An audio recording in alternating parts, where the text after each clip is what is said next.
अपना पशु चिकित्सक लाइव सिर्फ दूरदर्शन किसान चैनल।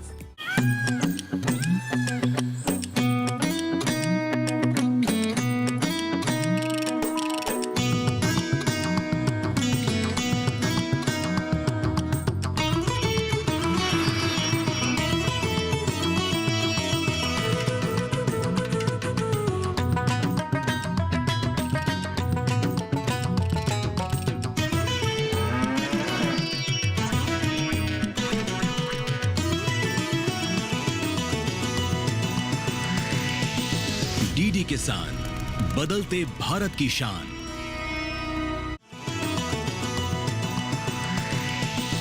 डीडी किसान, बदलते भारत की शान।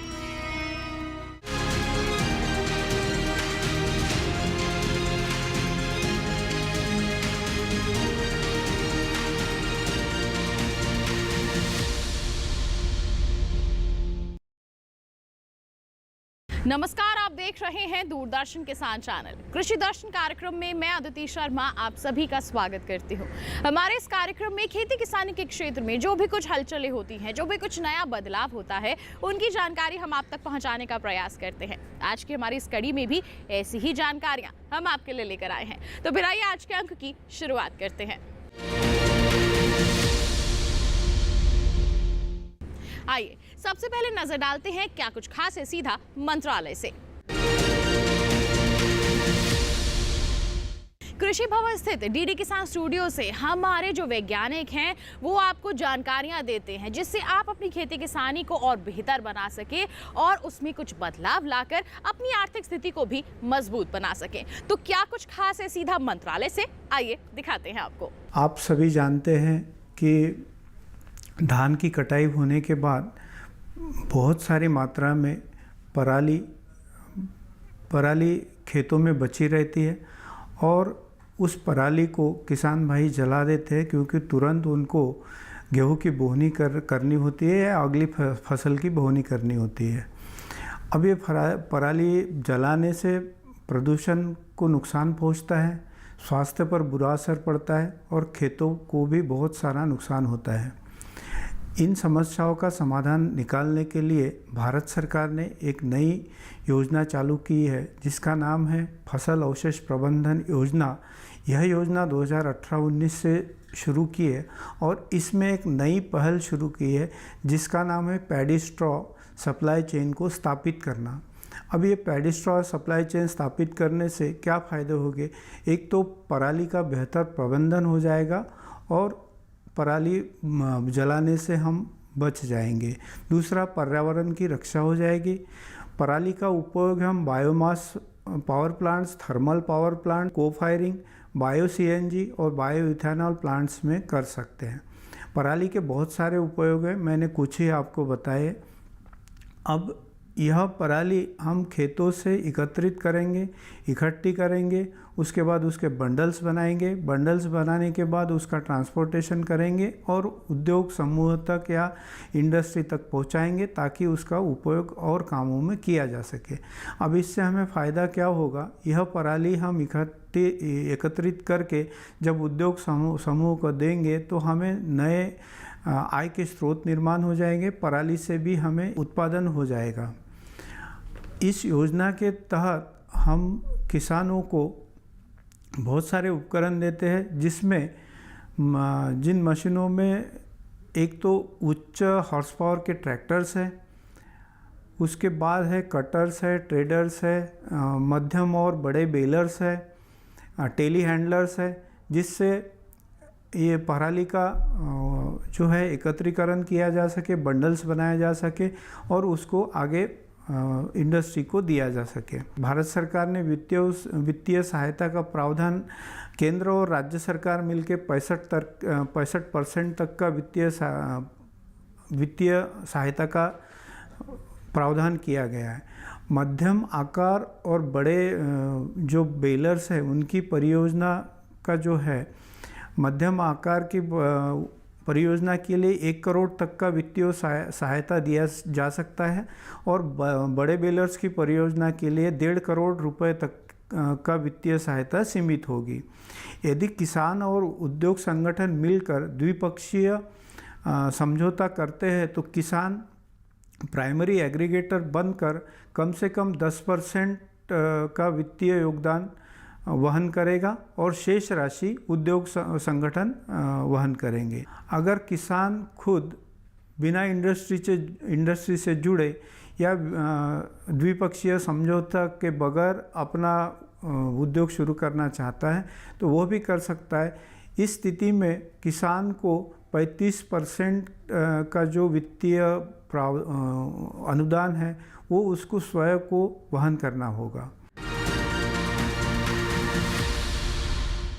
भेड़ पालन वर्षों से हमारे किसान करते आ रहे हैं, लेकिन आज हम थोड़ा डिटेल में बात करेंगे कि भेड़ पालन को करके हम कैसे ज़्यादा मुनाफा कमा सकते हैं। फसल के साथ साथ अगर हम कोई पशु पालन करें, जैसे कि भेड़ पालन की मैं बात कर रहा हूँ, अगर वो करेंगे तो एक अतिरिक्त इनकम का एक आपको जरिया मिल जाएगा। आप एकदम निराश नहीं होंगे। फसल कभी भी धोखा दे सकती है, लेकिन जो पशुपालन है कभी धोखा नहीं दे सकता है। भेड़ पालन अगर आप देखें, भेड़ पालन एक छोटा सा जानवर दिखता है, लेकिन हम वैज्ञानिक लोग उसको 5 स्टार मानते हैं। 5 स्टार मैं इसलिए कह रहा हूँ कि उससे हमें 5 तरह की चीज़ें मिलती हैं। अगर आप देखें, उससे हमें मटन मिलता है, ऊन मिलती है, दूध मिलता है, खाल मिलती है और मेंगनी मिलती है।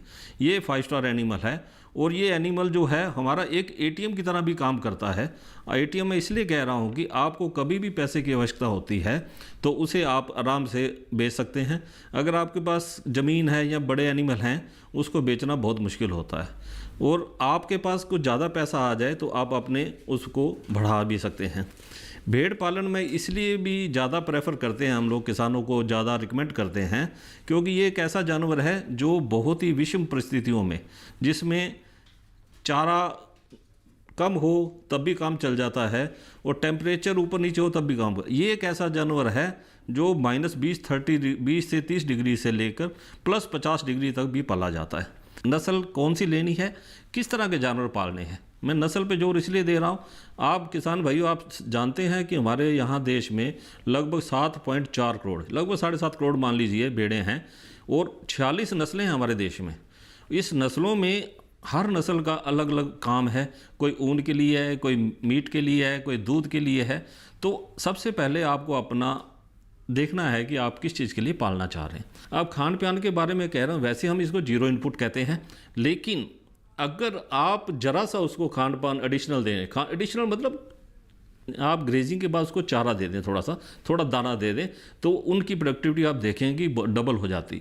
हमने अपने यहाँ कई एक्सपेरिमेंट्स करे हैं जिसमें हमने ये देखा है कि अगर 22-23 केजी का 12 महीने का वजन आता है, अगर आप उसे अच्छा दाना दें तो वो 40 से 50 किलो तक भी एक साल में पहुंचता है। और ये नहीं है कि नुकसानदायक है, हमने उसकी इकोनॉमिक्स कैलकुलेट करी हुई है कि कितना उसने दाना खाया और कितना उसका वजन बढ़ा, तब भी बहुत फ़ायदेमंद है। लेकिन ये अब किसानों के जो मिशन है वो किस पर्पज़ के लिए पाल रहे हैं उस पर डिपेंड करता है।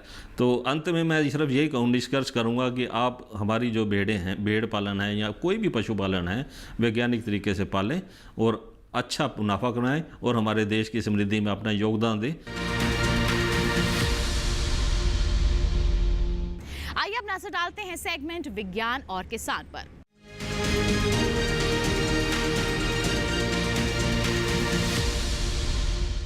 आज के हमारे सेगमेंट में बात होगी मुनाफा दिलवाने वाले व्यवसाय की। जी हाँ, हम बात कर रहे हैं सूकर पालन की। सूकर पालन एक ऐसा व्यवसाय है जिसे हम कम लागत में शुरू कर सकते हैं, लेकिन ये मोटा मुनाफा दिलवा सकता है बशर्ते कुछ सावधानियां बरती जाएं। तो किस तरह से आप कर सकते हैं सफलतापूर्वक सूकर पालन, जानते हैं विज्ञान और किसान सेगमेंट के माध्यम से।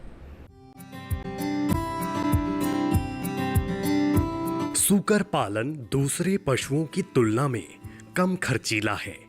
मवेशियों का 1 किलो वजन बढ़ाने में जहां 10 से 20 किलो चारा देना पड़ता है, वहीं सूकर को सिर्फ 4 से 5 किलो आहार की ही जरूरत होती है। इसके अलावा दूसरे पशुओं की तुलना में सूकर घटिया किस्म के खाद्य पदार्थ जैसे सड़े हुए फल, अनाज, रसोई घर की जूठन सामग्री, फार्म से प्राप्त पदार्थ, मांस, कारखानों से प्राप्त अनुपयोगी पदार्थ का भी आसानी से सेवन कर लेता है। सूकर के बच्चों को अच्छा भोजन मिले तो 6 महीने में 50 से 60 किलो के हो जाते हैं। 2 साल में इनका वजन 150 से 200 किलो तक पहुंच जाता है। इसके मांस में बहुत अधिक मात्रा में प्रोटीन पाई जाती है, जबकि बाल ब्रश बनाने में काम आते हैं और एक हट्टा कट्टा सूकर साल में करीब 1 टन खाद भी दे सकता है। व्यावसायिक रूप से सूकर पालन करने वालों को चाहिए कि इनका आवास साफ सुथरा और हवादार रखें। सूकरों के आहार पर बहुत ध्यान देने की जरूरत है। ऐसा देखा गया है कि कुल खर्च का 75% आहार पर ही खर्च होता है। खाने में मकई, मूंगफली की खली, गेहूं का चोकर, मछली का चूरा, खनिज लवण, विटामिन और नमक का मिश्रण दिया जाता है। मिश्रण को प्रारंभिक आहार, बढ़ोतरी आहार, प्रजनन आहार में जरूरत के अनुसार घटाया बढ़ाया जाता है।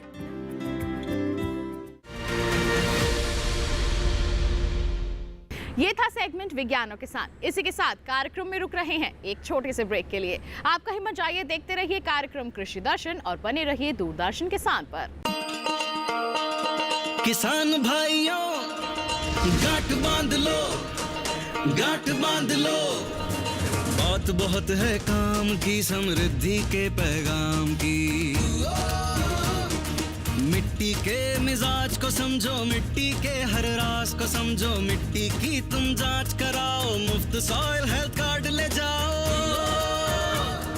कभी मुनासिब बीज लगाओ, सही किस्म की खाद ले आओ, जितनी जरूरी उतनी डालो, सही मात्रा खुद पहचानो, इसको अपना मंत्र बना लो, मिट्टी की सेहत को जानो। बात बहुत है काम की, कम लागत अधिक वरदान की। किसान भाइयों गांठ बांध लो, आज ही मिट्टी की जांच कराएं। राज्य सरकार के कृषि अधिकारी से संपर्क करें और मुफ्त में सॉइल हेल्थ कार्ड पाएं। कृषि और किसान कल्याण मंत्रालय द्वारा किसान हित में जारी। ब्रेक के बाद दूरदर्शन किसान चैनल के कार्यक्रम कृषि दर्शन में आप सभी का फिर से स्वागत है। आइए कार्यक्रम को आगे बढ़ाते हैं, नजर डालते हैं सेगमेंट कृषि स्टार्टअप पर।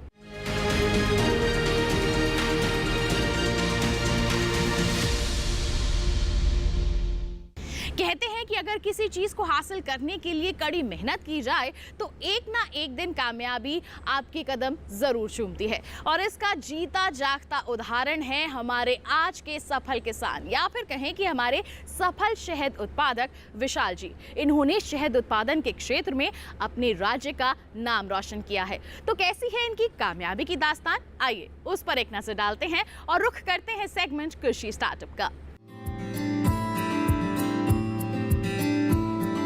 विशाल हरियाणा के रहने वाले एक सफल किसान और शहद उत्पादक है, जिन्होंने कड़ी परिश्रम कर शहद उत्पादन के क्षेत्र में अपना नाम कमाया है। इन्होंने स्नातकोत्तर तक की शिक्षा हासिल की है। चूंकि इनके पिता पहले से ही शहद उत्पादन से जुड़े थे, इसलिए इन्होंने पढ़ाई पूरी करने के बाद शहद उत्पादन से जुड़ने का निर्णय लिया और शहद व्यवसाय करने लगे। इन्होंने शहद का उत्पादन केवल 20 बक्सों से किया था। आज वे 225 बक्सों के साथ काम कर रहे हैं। विशाल आज के समय में लगभग 300 से ज्यादा किस्मों का उत्पादन कर रहे हैं, जिसे वे अलग अलग राज्यों से इकट्ठा करते हैं। मेरे पिताजी पहले से ही मधुमक्खी पालक हैं। उन्होंने 2009 में स्टार्ट किया था। इनिशियली हमने सिर्फ 20 बॉक्सेस से स्टार्ट किया था और आज के टाइम 2025 में हमारे पास लगभग 500 प्लस बॉक्सेस हैं।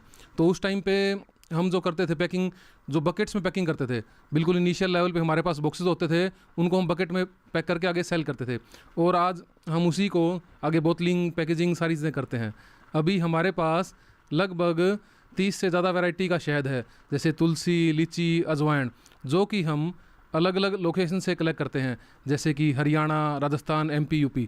जैसे हरियाणा में सरसों काफ़ी होती है तो हम यहाँ पे सरसों का शहद इकट्ठा करते हैं। राजस्थान में बेरी होती है तो वहाँ से बेरी का शहद करते हैं। जैसे बिहार है, बिहार में लीची का शहद होता है, तो वो हम हमारे जो बॉक्सेस हैं वुडन वाले, उनको डिफरेंट लोकेशंस पे लेके जाते हैं, उनसे हम हनी इकट्ठा करते हैं। जैसे जैसे काम में सफलता मिलती गई, विशाल ने अपने काम का और भी प्रसार किया। इन्होंने अलग अलग राज्यों से शहद इकट्ठा कर व्यवसाय तो शुरू कर ही लिया, जिसमें इन्हें सफलता भी मिली। साथ ही इन्होंने बी पालन करना भी शुरू कर दिया। बी पालन और उसके फायदों के बारे में अभी भी बहुत कम लोग जानते हैं। आपको बता दें कि ये मधुमक्खियों द्वारा इकट्ठा किए गए फूलों के परागणों का ढेर होता है, जिसे वो अपने आहार के लिए जमा करती हैं और जो पोषक तत्वों से भरपूर होता है, जैसे कि प्रोटीन, विटामिन और खनिज। ये एक सुपर फूड माना जाता है और स्वास्थ्य के लिए फायदेमंद होता है, जिसे न्यूट्रिशनल सप्लीमेंट के रूप में भी इस्तेमाल किया जाता है। विशाल इन फायदों को जानकर बी पॉलन करने लगे और अपने देश में ही नहीं बल्कि विदेशों में भी सप्लाई कर लाभ कमा रहे हैं। हमने 2023 में एबिक हिसार में इंक्यूबेशन लिया था। वहाँ पे हमें 22 लाख रुपए ग्रांट मिला। वो हमारा इस वजह से मिला था कि हमने कोम्बो हनी, जो छत्ते वाला जो शहद होता है, वो एक वैल्यू एडिड प्रोडक्ट होता है, उस पर किया था। फिर उसके बाद हमने बी पोलन, जो कि शहद के अंदर शहद के अलावा बी पोलन होता है, जो कि एक नेचुरल सोर्स ऑफ प्रोटीन होता है। तो जैसे हमारे पास अलग अलग 21 वैरायटी का शहद हो गया, फिर हमने बी पोलन पे काम स्टार्ट किया। बी पोलन एक नेचुरल सोर्स ऑफ प्रोटीन होता है। विशाल ने अपने व्यवसाय को विस्तार दिया है। इन्होंने भारत में ही नहीं बल्कि विदेशों के अलग अलग कंपनियों से जुड़कर अपने काम को बढ़ाया है, ताकि ज्यादा से ज्यादा फायदा हो सके। वो शहद की जांच लैब में कराकर ही बाजार तक पहुंचाने का काम करते हैं, जिसके लिए वो अपने शहद को जर्मनी के लैब में जांच के लिए भेजते हैं। इन्होंने हरियाणा में शहद की प्रोसेसिंग यूनिट भी खोल रखी है, जहां पर संरक्षित तरीके से शहद की प्रोसेसिंग की जाती है और शहद का कोल्ड स्टोरेज भी बनाया है। इन्होंने शहद प्रोसेसिंग का काम अकेले ही शुरू किया था, लेकिन अब इनकी 20 लोगों की पूरी टीम है। विशाल और इनकी टीम अपने आसपास रहने वाले 500 से ज्यादा किसानों को शहद उत्पादन का प्रशिक्षण भी दे चुकी है।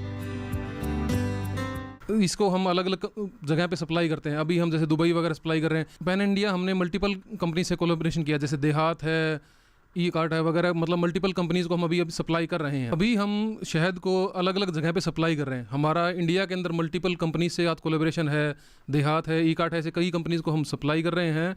उसके बाद में हम उसको बाहर भी भेज रहे हैं। मैं पहले सिर्फ अकेला करता था, अभी हमारी लगभग 20 लोगों की टीम है और हमने लगभग 500 प्लस फार्मर्स को यहाँ पे ट्रेनिंग दी है। हमारे यहाँ पर जो यूनिवर्सिटी है HAU, वहाँ से फार्मर्स भी आते हैं, सोल्जर्स भी आते हैं, उनको भी हम ट्रेनिंग देते हैं और काफ़ी लोग हमारे पास डायरेक्टली भी आते हैं।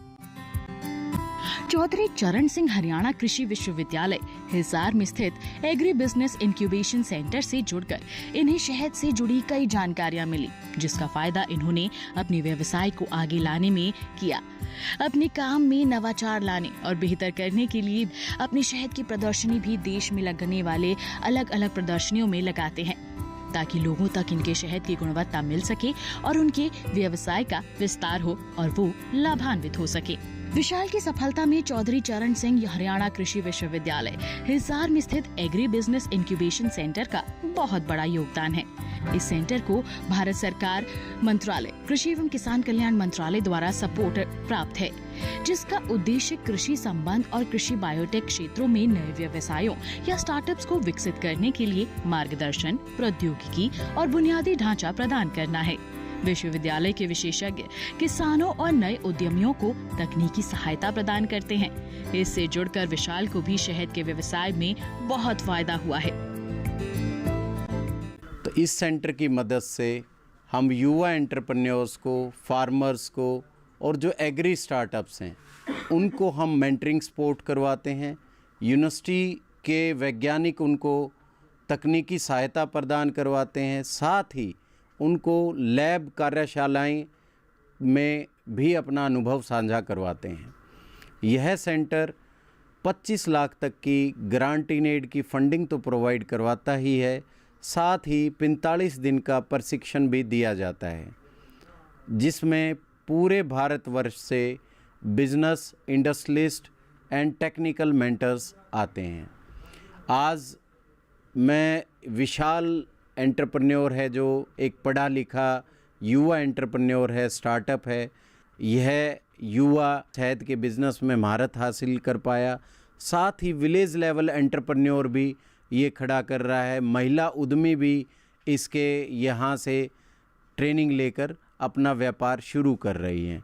तो भारत सरकार का तहे दिल से हम धन्यवाद करते हैं। इस तरह की वो स्कीम लेके आए जिसके माध्यम से हमारे देश का युवा किसान एक स्टार्टअप अपना खड़ा कर पा रहा है। कुहाट 7.0 लॉन्च ABIC चौधरी चरण सिंह हिसार एग्रीकल्चर कृषि विश्वविद्यालय हिसार।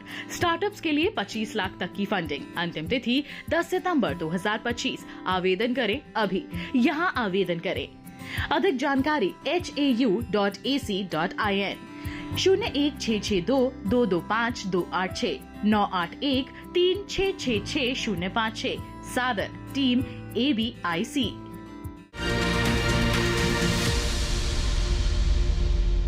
तो ये था कृषि स्टार्टअप सेगमेंट। इसी के साथ कार्यक्रम में रुक रहे हैं एक छोटे से ब्रेक के लिए। आप कहीं मत जाइए, देखते रहिए कार्यक्रम कृषि दर्शन और बने रहिए दूरदर्शन किसान पर।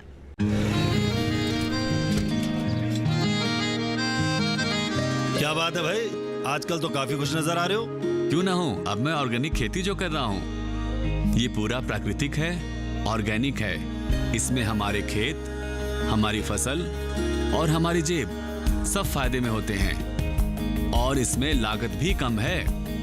जी हाँ, आप भी ऑर्गेनिक खाद का प्रयोग करें, अपनी फसल और मिट्टी को तंदुरुस्त बनाएं और आपकी आमदनी में इजाफा करें। अधिक जानकारी के लिए किसान call centre toll free number 1800-180-1551 पर कॉल करें और लॉग ऑन करें kisan.gov.in और farmer.gov.in। कृषि और किसान कल्याण मंत्रालय द्वारा किसान हित में जारी।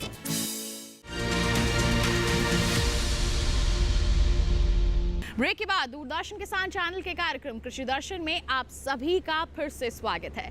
आइए कार्यक्रम को आगे बढ़ाएं, नजर डालें सेगमेंट फार्मिंग इंडिया पर।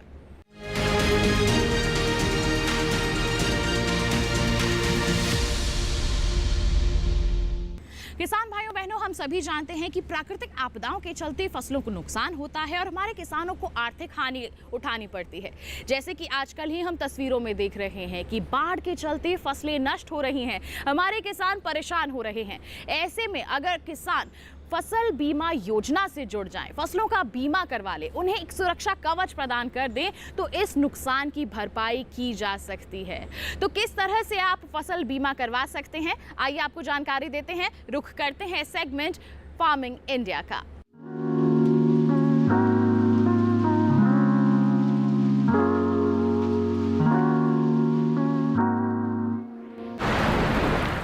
प्रधानमंत्री फसल बीमा योजना के तहत प्राकृतिक आपदा, कीड़े और रोग की वजह से सरकार द्वारा अधिसूचित फसल में से किसी नुकसान की स्थिति में किसानों को फसल बीमा और वित्तीय सहायता देना मुख्य काम है।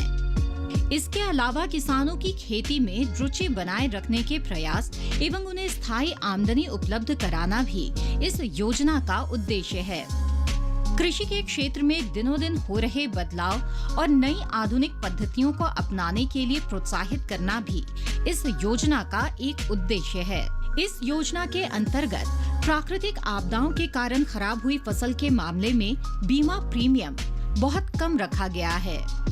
किसानों को खरीफ की फसल के लिए 2% प्रीमियम और रबी की फसल के लिए 1.5% प्रीमियम का भुगतान करना पड़ता है। इस योजना का लाभ उठाने के लिए कुछ किसान कुछ विशेष बातों का ख्याल रखें। जैसे फसल की बुआई के 10 दिनों के अंदर प्रधानमंत्री फसल बीमा योजना का फॉर्म भरना जरूरी होता है।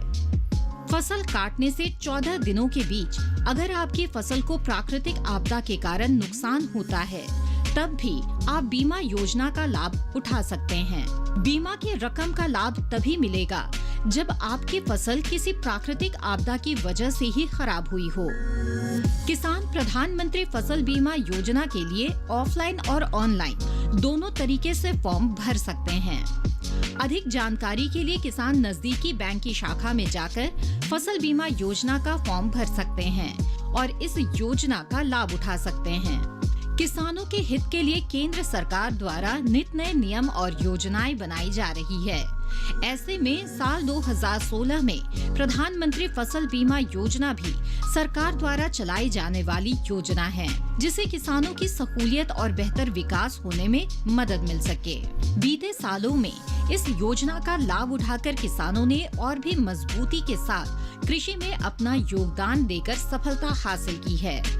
इस योजना का उपयोग कर भारत के लगभग हर प्रदेश के किसान काफी हद तक लाभान्वित हुए हैं।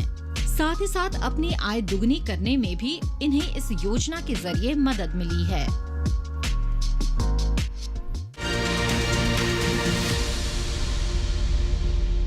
तो ये था सेगमेंट फार्मिंग इंडिया। इसी के साथ बता दें आज के कार्यक्रम में बस इतना ही। उम्मीद करते हैं जितनी भी जानकारियां आज के कार्यक्रम के माध्यम से आप तक पहुंचाई गई सभी आपके लिए फायदेमंद साबित हुई होंगी। साथ ही आपको बता दें कोई सवाल है, कोई सुझाव है आपके पास, हम तक पहुंचाइए। ईमेल कीजिए हमें krishidarshandddk@gmail.com हमारी ईमेल आईडी है। पत्र लिखिए हमें, पता है हमारा कृषि दर्शन, कमरा number 59A, CPC Doordarshan, Khelgaon, नई दिल्ली 110049। और ये भी आपको बता दें कि दोबारा देखना चाहते हैं आप हमारा ये कार्यक्रम तो टीवी स्क्रीन पर दिखाए जा रहे इस QR कोड को स्कैन कीजिए, सीधा पहुंचेंगे हमारे YouTube चैनल पर। तो किसान भाइयों बहनों, इसी वादे के साथ अगले अंक में हम फिर होंगे हाजिर नई और महत्वपूर्ण जानकारियां लेकर। तब तक के लिए हमें दीजिए इजाजत, लेकिन आप बने रहिए दूरदर्शन किसान पर। नमस्कार।